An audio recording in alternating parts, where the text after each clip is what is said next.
বন্ধুসকল পুনৰ আমি কিছুমান এডিআৰই গ্ৰেড 4 ইণ্টাৰভিউত সোধা প্ৰশ্নৰ শিতান লৈ আজিৰ এই ভিডিঅ'টো লৈ আনিছোঁ।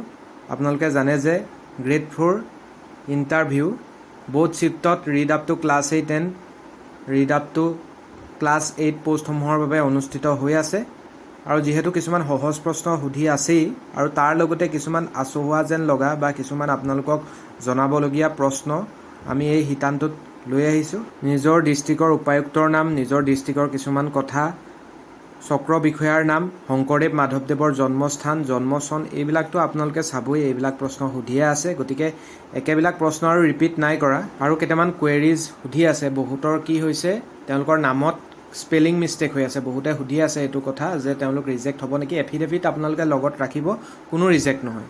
আৰু কি হৈছে, ইণ্টাৰভিউ বা ভাইভাত চাইন মাৰিবলৈ দিছে, কিন্তু আপোনালোকে ছিগনেচাৰটো নকৰাকৈ নাহিব, ছিগনেচাৰটো কৰিহে আহিব। ONGCৰ ফুল ফৰ্ম সুধিছে, oil and natural gas corporation, ONGC stands for. গতিকে এইটো হৈছে ইয়াৰ সম্পূৰ্ণ ৰূপ।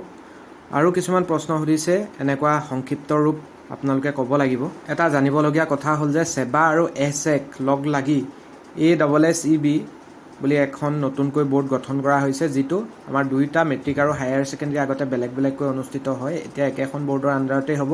তাৰ সম্পূৰ্ণ ৰূপটো হৈছে Assam state school education board. গতিকে এতিয়া যদি আপোনালোকে ছেকেণ্ডেৰী লেভেলৰ বোৰ্ডখনৰ নাম সোধে, ছেবা আৰু AHSEC, Assam higher secondary education council আৰু board of secondary education Assam লগ লাগি এতিয়া Assam state school education board হ'ল। গতিকে এইটো জানিব লগা কথা। বহুতক সেই একেই পাৰ্চনেল কথাই সুধি আছে, যিকোনো কথা ঘৰুৱা কথাকে সুধি পঠাই দিছে। এগৰাকীক HSLCৰ সম্পূৰ্ণ নামটো সুধিলে, হাইস্কুল লিভিং চাৰ্টিফিকেট। আৰু ৰিফাইনেৰী কেইটা সেইটো সুধিছে, 4টা ৰিফাইনেৰী আছে অসমত, ডিগবৈ, গুৱাহাটী, বঙাইগাঁও আৰু নুমলীগড়। আৰু ডিগবৈ ৰিফাইনেৰীটো এছিয়াৰ ভিতৰতে আটাইতকৈ পুৰণি আৰু পৃথিৱীৰ ভিতৰতে এটা উল্লেখযোগ্য আটাইতকৈ পুৰণি শোধনাগাৰবোৰৰ ভিতৰত এটা বুলি ডিগবৈক গণ্য কৰা হয়। আৰু এটা কথা, আমাৰ যিটো ডিষ্ট্ৰিক্টৰ বিভিন্ন ফেক্টছৰ ওপৰত এটা আমি প্লে'লিষ্ট দি থৈছোঁ ডেছক্ৰিপশ্যনত, আপোনালোকে কিন্তু সেইটো যিসকলে এতিয়ালৈকে নাই চোৱা চাই ল'ব। আৰু গ্ৰেড 4 ইণ্টাৰভিউত কেনেকুৱা ধৰণৰ প্ৰশ্ন সোধা হৈছিল, প্ৰতিদিনে আমি যোৱাবাৰ ADRE 1.0ৰ আপডেট দি আছিলোঁ, তাৰ ছিৰিজটো আপোনালোকে একেলগে ডেছক্ৰিপশ্যনত পাই যাব। দুইটা প্লে'লিষ্ট আপোনালোকে ভালকৈ কিন্তু চাই যাব, তাৰ পৰা কমন এতিয়াও পৰি আছে। আৰু এটা প্ৰশ্ন সুধিছে, এপলৰ হেডকোৱাৰ্টাৰ ক'ত? কুপাৰটিনো, কেলিফৰ্ণিয়া। গতিকে এইটো হৈছে এপল। আমাৰ সাধাৰণতে আজিকালি যুৱচামৰ মাজত এপল ব্ৰেণ্ডটো যথেষ্ট ফেমাছ হয়, গতিকে ইয়াৰ হেডকোৱাৰ্টাৰটো সুধিছে। ইয়াৰ লগতে আপোনালোকে ছেমছাঙৰো চাব পাৰে, ছাউথ কোৰিয়া হয় ইয়াৰ হেডকোৱাৰ্টাৰ, ছাউথ কোৰিয়াৰ ছোৱনচি।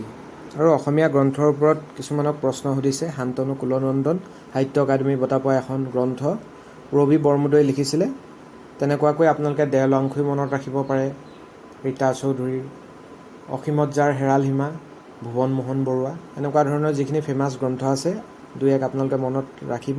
আৰু কায়কল্পৰ কথা সুধিছে, যিহেতু লক্ষ্মীনন্দন বৰাই কি কৰিছিলে, কায়কল্পৰ বাবে সৰস্বতী সন্মান লাভ কৰিছিলে। আৰু এটা প্ৰশ্ন কৰিছে, হাড়গিলা সংৰক্ষণৰ ওপৰত গ্ৰীণ অস্কাৰ বঁটা লাভ কৰা ব্যক্তিগৰাকী কোন?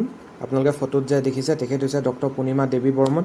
তেখেতৰ এটা NGO আছে হাড়গিলা আৰ্মি বুলি, য'ত হাড়গিলা সংৰক্ষণৰ ওপৰত যথেষ্ট তেওঁলোক ভূমিকা পালন কৰি আছে। আৰু গোটেই তেওঁ এতিয়ালৈকে দুবাৰকৈ গ্ৰীণ অস্কাৰ বঁটা লাভ কৰিলে। আৰু তেখেত অসমৰ এগৰাকী উল্লেখযোগ্য পৰিৱেশ কৰ্মী হয়, গতিকে এইটো আপোনালোকে মনত ৰাখিব। আৰু এটা প্ৰশ্ন কৰিছে, ইউনেস্কোৰ ফুল ফৰ্ম কি? United nations educational, scientific and cultural organisation. গতিকে এইটো মনত ৰাখিব। হেডকোৱাৰ্টাৰ যোৱাকালি আমি কৈয়ে দিছোঁ আগৰ ভিডিঅ'ত, কালি নহয় তাৰ আগৰ ভিডিঅ'টোত আমি কৈ দিছোঁ হেডকোৱাৰ্টাৰকেইটা। আৰু এটা প্ৰশ্ন কৰিছে, ফাদাৰ অফ কম্পিউটাৰ, চাৰ্লছ বেবেজক কোৱা হয় ফাদাৰ অফ কম্পিউটাৰ, তো মনত ৰাখিব। আৰু মেথমেটিক্সৰ কোন হয়? আৰ্কিমিডিছক গণিত শাস্ত্ৰৰ ফাদাৰ বা পিতৃ বুলি কোৱা হয়। আৰু এটা প্ৰশ্ন এড কৰি দিছোঁ, জেমিট্ৰি, ফাদাৰ অফ জেমিট্ৰি কাৰোবাক হয়তো সুধিবও পাৰে, মই এইটো অতিৰিক্তভাৱে এড কৰি দিছোঁ। ইউক্লিডক কোৱা হয়। আপোনাক সুধি দিব পাৰে যে ফাদাৰ অফ জেমিট্ৰি বুলি কাক কোৱা হয়? জ্যামিতিৰ পিতৃ বুলি ইউক্লিডক কোৱা হয়। আৰু আপোনালোকে মিছাইল মেন অফ ইণ্ডিয়া জানে, ডক্টৰ APJ আব্দুল কালাম ভাৰতৰ প্ৰাক্তন ৰাষ্ট্ৰপতি আছিল, কিন্তু মিছাইল ওমেন অফ ইণ্ডিয়া বুলি টেছি থমাছক কোৱা হয়। এইটো মই অতিৰিক্তভাৱে এড কৰি দিছোঁ, কিন্তু কাৰোবাক সুধি দিব পাৰে যে ভাৰতৰ মিছাইল ওমেন অফ ইণ্ডিয়া বুলি কাক কোৱা হয়, তেতিয়া ক'ব লাগিব টেছি থমাছ। আৰু APJ আব্দুল কালামে লিখা কেইখনমান গ্ৰন্থৰ নাম সুধিব পাৰে তেতিয়া আপোনালোকে ক'ব লাগিব wings of fire 1999, ignited minds 2002, অন্য এখন হৈছে India 2020, a vision for the new millennium. গতিকে এনেকুৱা ধৰণৰ ঢেৰ গ্ৰন্থ আছে, আপোনালোকে দুখন মনত ৰাখিলেও হৈ যাব। আৰু কেইটামান অতিৰিক্তভাৱে এড কৰি দিছোঁ। NCERTৰ ফুল ফৰ্ম সুধিব পাৰে, national council of educational research and training. ঠিক সেইদৰে SCERTৰ ফুল ফৰ্মো সুধিব পাৰে, যিহেতু NCERT আৰু SCERT আমাৰ শিক্ষাখণ্ডৰ লগত জড়িত হয় বা আমাৰ পাঠ্যক্ৰম প্ৰস্তুতকৰণৰ ক্ষেত্ৰতো এইবিলাক জড়িত। গতিকে প্ৰশ্ন এইকেইটা কিন্তু সুধিব পাৰে। আৰু টিচাৰ ট্ৰেইনিঙৰ প্ৰতিষ্ঠান ডায়েটৰ ফুল ফৰ্ম সুধিব পাৰে, district institute of education and training. District institute of education and training ডায়েটৰ ফুল ফৰ্ম। আৰু SCERTৰ ফুল ফৰ্ম হৈছে state council of educational research and training. আৰু কেইটামান প্ৰশ্ন হ'ব পাৰে। কামাখ্যা টেম্পল ক'ত আছে? নীলাচল পাহাৰত আছে, গুৱাহাটীৰ। গতিকে কোনটো মন্দিৰ কোনটো পাহাৰত আছে সেইটো প্ৰশ্ন হ'ব পাৰে। উমানন্দ টেম্পল আছে পিকক আইলেণ্ডত, এইটো আপোনালোকে জানে, ময়ূৰ দ্বীপ বুলি কোৱা হয়। নৱগ্ৰহ মন্দিৰ আছে চিত্ৰাচল পাহাৰৰ ওপৰত। গতিকে এইটো সুধিব পাৰে যে চিত্ৰাচল পাহাৰত থকা মন্দিৰটোৰ নাম কি? তেতিয়া ক'ব লাগিব নৱগ্ৰহ। বশিষ্ঠ মন্দিৰ আছে সন্ধ্যাচলত। ঠিক সেইদৰে শুক্ৰেশ্বৰ মন্দিৰ আছে শুক্ৰেশ্বৰ পাহাৰত, শুক্ৰেশ্বৰ শিলত।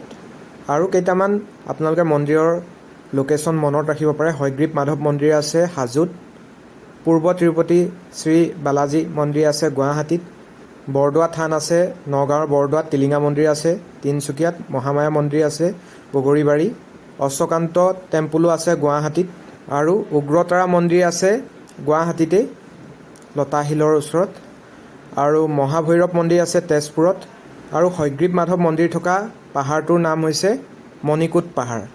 এইখিনিয়ে মন্দিৰ আৰু বিভিন্ন ইয়াৰ লোকেশ্যন তথা কোনটো শিলত অৱস্থিত, এইখিনি আপোনালোকক সম্যক জ্ঞান দিবলৈ চেষ্টা কৰিলোঁ। আৰু যিবোৰ সহজ সহজ প্ৰশ্ন সুধিছে সেইখিনি আৰু আমি পুনৰাই ৰিপিট কৰি থকা নাই আৰু আলোচনা কৰা নাই। গতিকে আজি আপোনালোকৰ কেনেকুৱা হ'ল আমাক জনাব, কমেণ্টৰ জৰিয়তেও জনাব পাৰিব বা ইমেইলত আপোনালোকৰ মন্তব্যসমূহ জনাব। কেনেকুৱা ধৰণৰ প্ৰশ্ন সুধিছে সেই অভিজ্ঞতাও শ্বেয়াৰ কৰিবলৈ নাপাহৰিব। পুনৰ এটা নতুন ভিডিঅ'ত নতুন ইনফৰমেশ্যনৰ সৈতে আপোনালোকক লগ পোৱাৰ প্ৰতিশ্ৰুতিৰে আজিলৈ ভিডিঅ'টো ইমানতে সামৰণি মাৰিছোঁ। নতুনকৈ চাই থকাসকলে চেনেলটো ছাবস্ক্ৰাইব কৰি দিব, আৰু যিসকলে পৰীক্ষা দিবলৈ বাকী আছে, ইণ্টাৰভিউ দিবলৈ বাকী আছে আৰু তেওঁলোকৰ এতিয়াও প্ৰায় 10 দিনমান সময় আছে, তেওঁলোকে এই ভিডিঅ'সমূহ চাই থাকক। আৰু তেনেকুৱা যদি আপোনাৰো চিনাকি আছে আমাৰ চেনেলটো তেওঁলোকৰ লগত শ্বেয়াৰ কৰি দিবলৈ নাপাহৰিব। আৰু আপোনালোকে আমাৰ ডেছক্ৰিপশ্যনত দি থোৱা প্লে'লিষ্ট দুটা চাবলৈ নাপাহৰিব। ধন্যবাদ।